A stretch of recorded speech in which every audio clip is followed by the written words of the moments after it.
Bonjour à tous, merci d'être avec nous dans l'actualité de ce lundi. Le nombre de cas de coronavirus a encore augmenté en Côte d'Ivoire.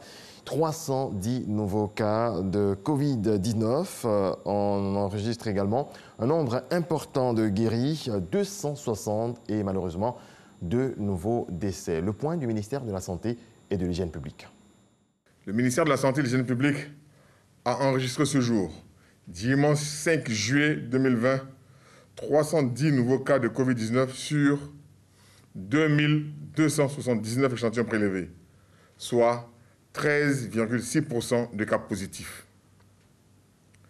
260 guéris et 2 décès. Nous avons noté 2 décès survenus dans un établissement sanitaire privé. Il s'agit d'un patient de 66 ans, obèse et hypertendu, et d'un autre de 49 ans, hypertendu. Le ministre de la Santé et de l'Hygiène publique présente ses condoléances aux familles éplorées.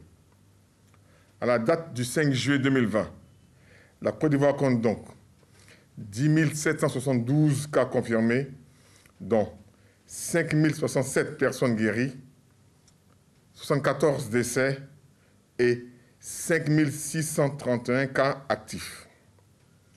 Le nombre total d'échantillons est de 64 484. Le ministre de la Santé et de l'Hygiène publique rappelle que seul le respect des mesures barrières peut nous permettre de rompre la chaîne de transmission et de contrôler la pandémie sur notre sol. Il recommande donc à toute la population un strict respect de ces mesures barrières et notamment le port du masque lorsque nous sommes dans les lieux publics afin de nous protéger et de protéger les autres.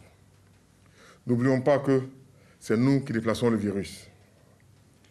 Le ministre de la Santé et de l'Hygiène publique en appelle donc à la discipline et à la responsabilité de tous et de chacun si nous voulons stopper la transmission du virus. Si vous toussez, avez de la fièvre, des difficultés respiratoires et une perte de goût et de l'odorat, n'hésitez pas à vous rendre dans un des centres d'accueil de dépistage Covid-19 ou appeler les numéros gratuits suivants, le 101, le 119, le 125 et le 143. Le ministre de la Santé et de l'Hygiène publique remercie et félicite tous les acteurs du système de santé pour leur engagement et leur dévouement dans la lutte contre la pandémie. La maladie est réelle, il faut donc respecter les mesures barrières. Certains, malheureusement, ne le font pas. Ils ont été interpellés, selon le porte-parole de la police nationale. Annonce faite lors du point presse du gouvernement. Le ministère de la Santé, lui, s'est prononcé sur la fréquentation des centres de santé pour les autres maladies. On voit cela avec Moussa Konaté. Le laissez-passer reste le seul moyen pour sortir du Grand Abidjan, épicentre de la pandémie de Covid-19. Les contrevenants à cette mesure sont donc interpellés, tout comme ceux qui ne respectent pas le nombre de personnes pour les rassemblements fixés à 50. Il revient de façon constante que certains artistes s'adonneraient à des événements publics au mépris des principes en vigueur sur les rassemblements. Notamment hier, dans un des quartiers populaires de Yopougon. Saisi, le préfet de police d'Abidjan a actionné le district de police compétent à l'effet d'y mettre fin et d'en interpeller au besoin les organisateurs.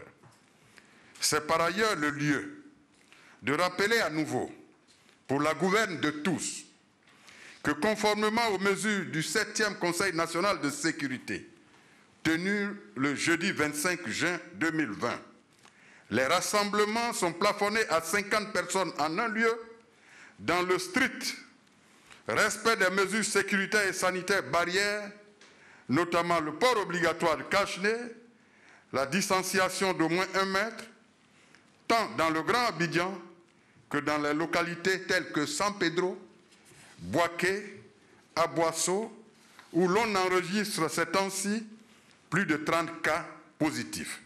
La Côte d'Ivoire compte plus de 10 000 cas de Covid-19 à ce jour. Les actions pour stopper la propagation de la maladie s'effectuent tant au niveau sécuritaire que sanitaire. L'adhésion des populations est également souhaitée. La Covid-19 existe bel et bien, elle est dangereuse et mortelle. mais elle est évitable et ça dépend de nous seuls dans au moins 80% des cas. Car même si le dispositif était mis en place par le gouvernement pour prévenir ou gérer les cas éventuels, si les populations premières concernées par la maladie et maillons essentiels du dispositif de riposte n'adhèrent pas, il serait difficile de s'en sortir. Et cela serait catastrophique pour le pays tout entier. Le ministre de la Santé et du Jeune Public, le Dr Eugène Akawele, nous invite tous à encore plus d'efforts et d'engagement, tant individuels que collectifs, pour inverser l'évolution actuelle de la pandémie dans notre pays. En quoi faisons? En stoppant urgemment la propagation du virus dans notre pays. Malgré un faible taux de décès et plus de 40% de guérison, la maladie à coronavirus continue de faire des victimes. Il faut donc freiner son élan en observant les gestes barrières. La révision de la liste électorale a pris fin hier dimanche. À travers cette révision, l'opportunité a été donnée à tout citoyen n'ayant jamais pris part à une élection de se faire enrôler ou pour celui qui a déjà participé, lui permettre de vérifier son inscription sur la liste avant la tenue du scrutin d'octobre 2020. Rappelons que l'opération a démarré le 10 juin dernier. La Société pour le développement minier Sodemi, dotée d'une boussole par le ministre des Mines et de la Géologie, un plan stratégique comportant 6 axes permettra à la Sodemi de devenir le second pilier de la croissance économique de la Côte d'Ivoire. On voit cela avec Walter Amadou Ouattara. La création de valeur, le développement du capital humain et le dialogue social constituent la trilogie d'un plan structuré autour de 6 axes stratégiques majeurs. Ce plan s'inscrit dans le cadre de la restauration de la Sodemi tel que voulu par le ministre Jean-Claude Kouassi. Ainsi, le ministre des Mines et de la Géologie vise l'amélioration des performances opérationnelles et financières de la Sodemi. Le document nommé Plan stratégique 2020-2025 vient d'être examiné lors d'une rencontre entre tutelles et administrateurs de cette structure publique du secteur minier. Un atelier qui présage beaucoup d'espoir selon les participants. Jean-Claude Kouassi s'est félicité de la tenue de cette rencontre de réflexion pour une société d'État pour le développement minier de Côte d'Ivoire, Sodemi, plus forte. À partir de cet examen, nous avons relevé ensemble les points faibles, les ajouts qu'il faut faire pour que ce plan stratégique nous rassemble tous devant le besoin de réaliser des performances au niveau de la Sodemi qui reflètent les attentes du gouvernement et des populations ivoiriennes par rapport à cette société. La Sodemi a été créée en 1962. Ses missions se résument essentiellement à la recherche et à l'exploitation minière sur toute l'étendue du territoire ivoirien.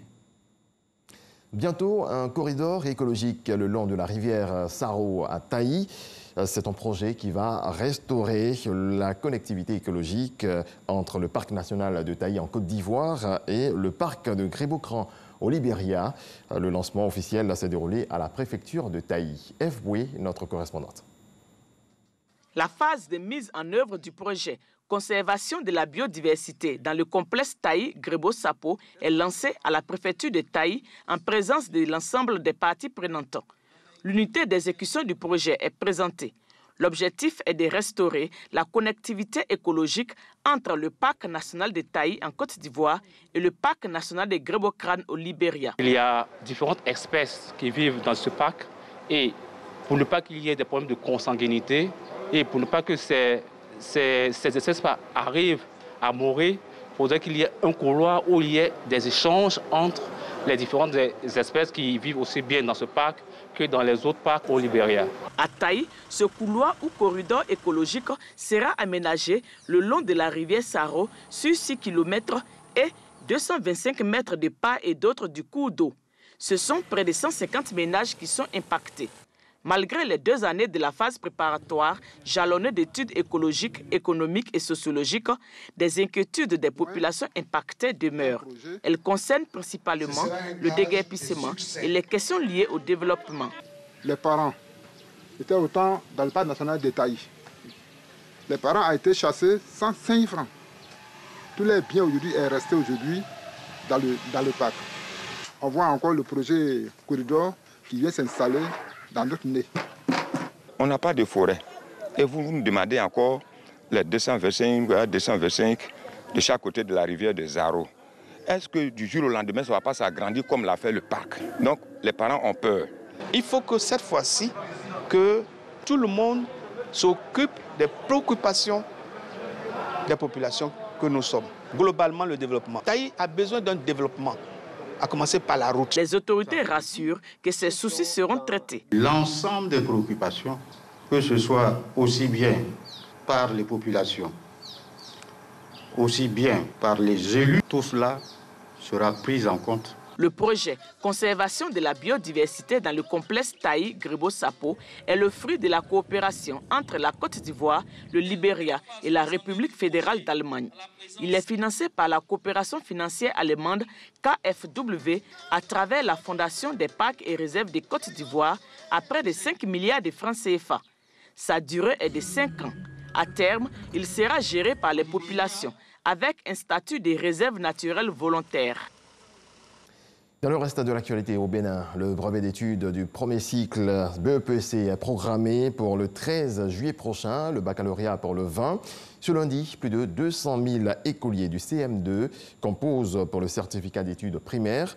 Pour le président Patrice Talon, l'épidémie de coronavirus ne doit pas empêcher de tenir le pari d'une année académique réussie. Le plus grand rassemblement en matière de lutte contre l'épidémie de sida se tient pendant une semaine à partir d'aujourd'hui.